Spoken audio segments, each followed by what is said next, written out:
welcome to Melbourne, Australia.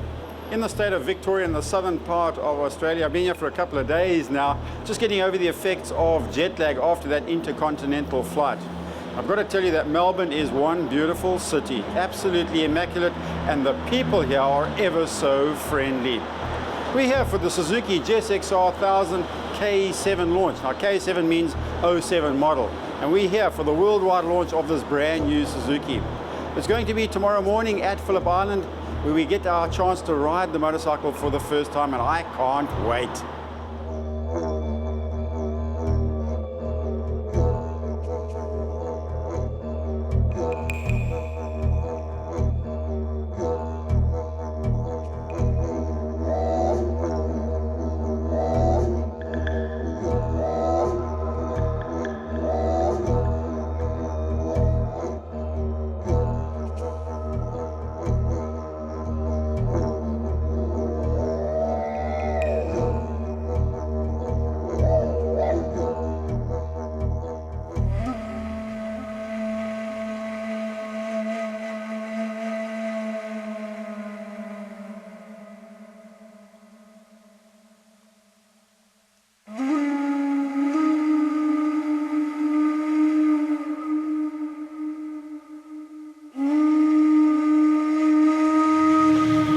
Finally made it down to Phillip Island, and it's a blustery Phillip Island. The world's journalists are going out onto the Grand Prix circuit. As you can see, they are just so excited to get out there, 3 sighting laps, and then after that they can go as fast as they want. The whole idea about this test is really not a race. Obviously every journalist wants to get his photographs for his local publication or whatever they're doing here in Australia, get the feelings of the bike and just really enjoy the conditions around the racetrack. So they've been told to stay apart. A couple of laps. We've been split up into 2 groups, so I'm going out in the Group B for my session, which is in just a few minutes time. So I can't wait to actually get out there onto the track and try the new Suzuki K7.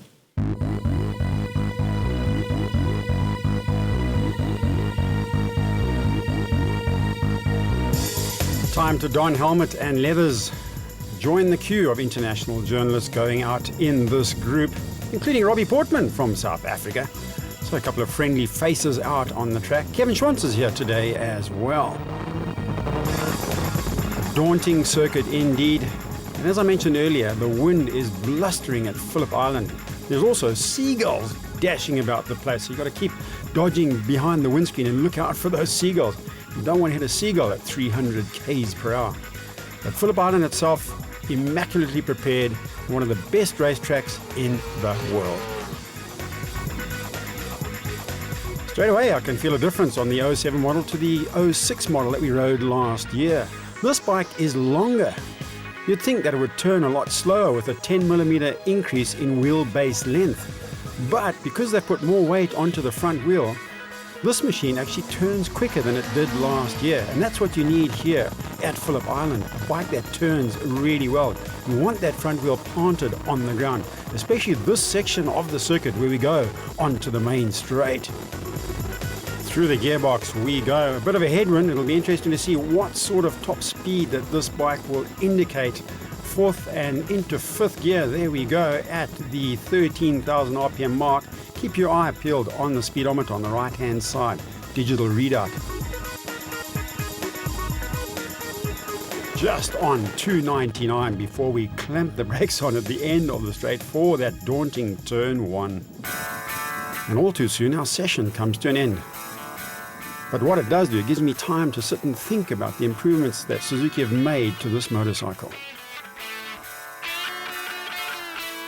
Suzuki Australia and Suzuki Japan have gone to great lengths to make this the most successful Suzuki launch ever undertaken.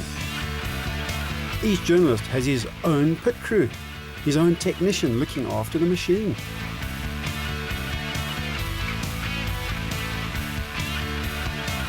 As we look out on the Bass Strait, forms a perfect backdrop for the Suzuki. A range of colors, and this is my favorite, the orange one. There's also yellow and black. That is matte black combined with gloss black.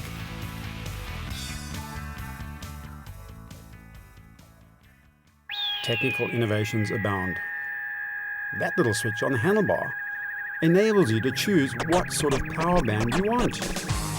Up for A position, which is the most power you can get out of a motorcycle, they're claiming over 180 horsepower out of the Suzuki K7. It certainly feels like it here at sea level.